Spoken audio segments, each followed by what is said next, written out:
हिंद केसरी सोनू पहलवान अखाड़ा माडोटी के राहुल राठी ने 65वीं सीनियर नेशनल रेसलिंग चैंपियनशिप में जीता गोल्ड। बहादुरगढ़ की आवाज न्यूज चैनल से पत्रकार प्रवीण चोपड़ा की रिपोर्ट। 65वीं senior national wrestling championship Noida wrestling foundation all India द्वारा आयोजित की गई थी। इस प्रतियोगिता में हिंद केसरी सोनू पहलवान अखाड़ा माडोटी के पहलवान राहुल राठी रेलवे ने 79 kg भार वर्ग में गोल्ड मेडल जीत हरियाणा और अपने अखाड़े का नाम रोशन करने का कार्य किया है। हिंद केसरी सोनू अखाड़ा के संचालन सोनू पहलवान और धर्मेंद्र पहलवान ने बताया कि राहुल राठी अखाड़े का सबसे मेहनती और ईमानदार पहलवान है। राहुल राठी को प्रतियोगिता से पहले घुटने में चोट लग गई थी, जिसका इलाज बहादुरगढ़ के जाने माने फिजियोथेरेपी डॉक्टर राहुल अहलावत से करवाया था। चोट लगने के बावजूद भी राहुल राठी ने कुश्ती में अपने सभी प्रतिद्वंदियों को पटखनी दी और गोल्ड मेडल अपने नाम किया। वहीं राहुल राठी ने मीडिया को जानकारी देते हुए बताया कि वह अपनी जीत का श्रेय अपने कोच और अपने माता पिता तथा साथियों को दिया है, जिन्होंने उनका मनोबल को बढ़ाया और इस लायक बनाया कि वह नोएडा में आयोजित 65वीं सीनियर नेशनल रेसलिंग चैंपियनशिप में जाकर कुश्ती में अपने प्रतिद्वंदी को हरा सकते। राहुल राठी ने फिजियोथेरेपी डॉक्टर राहुल अहलावत का भी आभार प्रकट किया है। फिजियोथेरेपी डॉक्टर राहुल अहलावत ने राहुल राठी को शुभकामनाएं और बधाई दी। उन्होंने कहा कि गोल्ड मेडलिस्ट राहुल राठी ने रेसलिंग में जिस तरह से देश और प्रदेश का नाम रोशन किया है और वह काबिले तारीफ है। जी पहलवान जी, नाम बताएं। राहुल राठी है जी, राहुल राठी। आप जो गोल्ड मेडल लेके आए हो कुश्ती में, कितने वर्ग में लेके आए 79 kg फ्री स्टाइल। और कहाँ कहाँ खेल के गए? मैं अब तक 7 से 8 नॉन नेशनल खेल चुका हूँ, जिसमें से 2 नेशनल छोड़ के बाकी सब नेशनल मेरे मेडल हैं।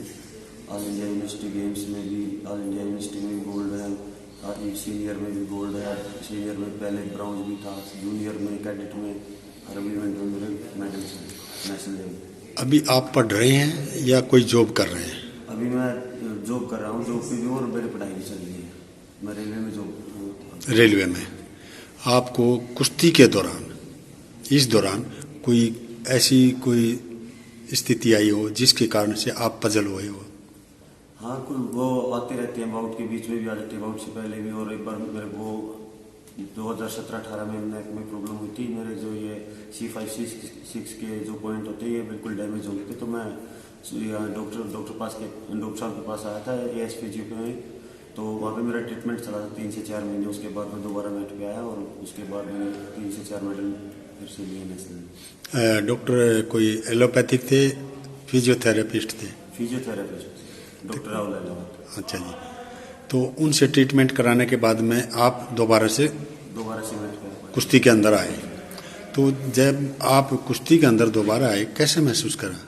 बहुत अच्छा फील होता है उसके बाद। और अब भी जो ये सीनियर नेशनल से 3-4 दिन पहले मेरे नेक में निकनोल भी है और इसमें घुटने में बैक पीछे इसमें चोट लगी थी। तो ये भी अब मेरा इसके 3 से 4 दिन में ठीक कर दिया डॉक्टर साहब ने मेरा। तो बिल्कुल राहुल जी, जैसे कि आपने बताया कि तकरीबन जब रेसलिंग में आप करते हैं तो किस तरह की आपने परेशानी होती है जब तक शरीर ठीक नहीं होता, तो मेंटेनेंस कैसे करते हैं? मेंटेनेंस सर, जैसे अभी लॉकडाउन था तो हमारा लगभग सभी रेसलर का वेट ज़्यादा हो गया था। सबका अपने वेट कैटेगरी से 7-8 किलो ज़्यादा हो गया था।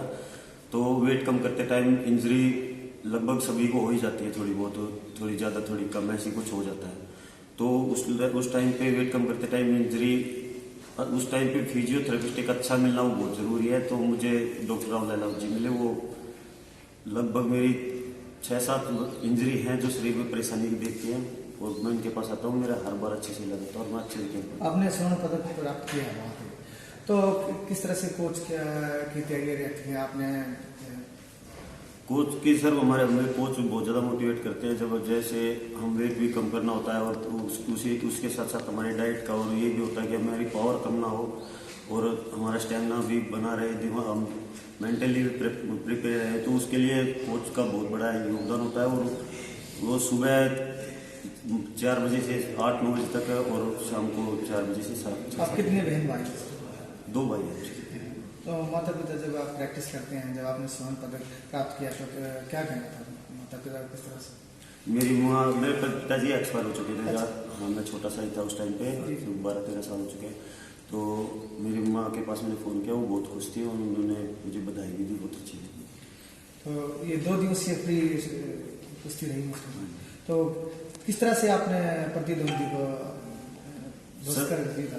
मेरी 4 बाउट हुई थी, एक मेरे को बाई थी शुरू में, तो पहली बाउट थी मेरे तेलंगाना के साथ थी, उसके बाद फिर मैंने वो हरियाणा ए के ऐसे खेलने वाले खिलाड़ी को हराया था और वो मेरी टफ बाउट थी। उसके बाद मैंने सर्विसेज के एक पहलवान को हराया था। आपका फेमस दाव कौन सा है? मैंने कल लगा था सर, बहुत अच्छी। अब आगे की क्या कुछ है तैयारियां, क्या कुछ करना? आगे अभी एशिया चैंपियनशिप के लिए मैं ट्रायल दूंगा, एशिया चैंपियनशिप के लिए मेरा सिलेक्शन हो सकता है। उसकी तैयारियों को लेकर किस तरह से आप तैयार हैं? अभी बिल्कुल तैयार है, हम अभी और ज़्यादा ट्रेनिंग करेंगे और डॉक्टर साहब के पास आता हूँ। मेरे सब अभी तो घुटने में दिक्कत है, तो मैं डॉक्टर साहब के पास आता हूँ, उसके लिए तो ये ठीक होने के बाद मैं अच्छे से मैच में फिर से जाऊँगा। जब आप वजन कम करते थे उस समय आप प्रैक्टिस करते थे? हाँ जी, उस टाइम पे भी करनी पड़ती थी क्योंकि 3 से 4 दिन बचे हुए थे, तो वजन भी सेट करना था और प्रैक्टिस भी करनी थी, तो नेशनल भी नजदीक था सब कुछ। सरकार की तरफ से कोई आपको मदद मिलती है इस तरह से आपको? अभी ऐसा कुछ नहीं मिल रहा है सर। क्या कुछ कहना चाहिए सरकार से, कुछ मदद मिल सकती? जो हम खिलाड़ियों की जो स्कॉलरशिप रोकी गई है वो जल्दी से जल्दी सभी खिलाड़ियों को दी जाए, मैं सरकार से ये कर सकता हूँ। आप कुश्ती जो करते थे, जो प्रैक्टिस करते थे, मैट पे करते थे या मैट ग्राउंड में? मैट मैट पे। तो ग्राउंड में और मिट्टी की कुश्ती में और मैट की कुश्ती में क्या अंतर महसूस करते हो? मिट्टी की कुश्ती हम बचपन से लड़ते आ रहे हैं, तो मिट्टी में हमारा एक अलग महसूस होता है, हम मिट्टी में मजबूत हैं।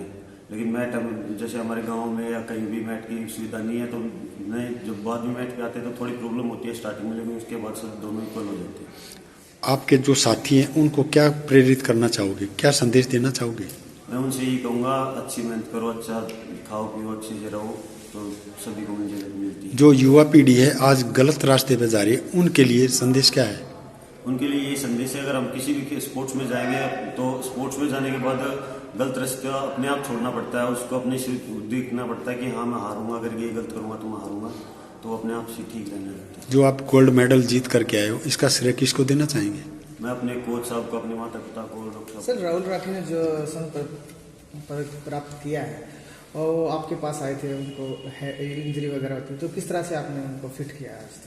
राहुल जब मेरे पास आया था तो राहुल को नी लिगामेंट की इंजरी थी, ठीक है। अभी राहुल जो है उसका रिहेबिलिटेशन प्रॉपर हमने कराया, ठीक है, प्रॉपर उसका फिजियोथेरेपी ट्रीटमेंट हुआ, उसके बाद वो बिल्कुल ठीक है गेम के लिए। आपके प्रयासों से स्वर्ण पदक प्राप्त किया उन्होंने, तो क्या कहना चाहेंगे इस बारे में, जिस तरह से देश का नाम रोशन किया? मैं राहुल के लिए, उनके कोच के लिए, ठीक है, और अपने देश का नाम रोशन करने के लिए मैं बहुत खुश हूँ इस चीज को लेके, ठीक है, और मैं यही उम्मीद करता हूँ कि आगे भी वो बहुत अच्छा परफॉर्म करे।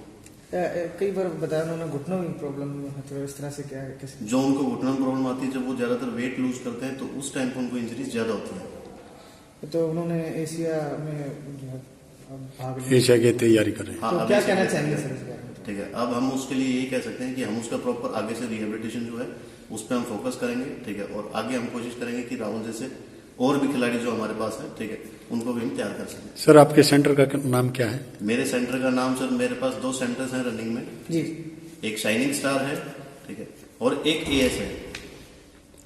कहाँ स्थित है?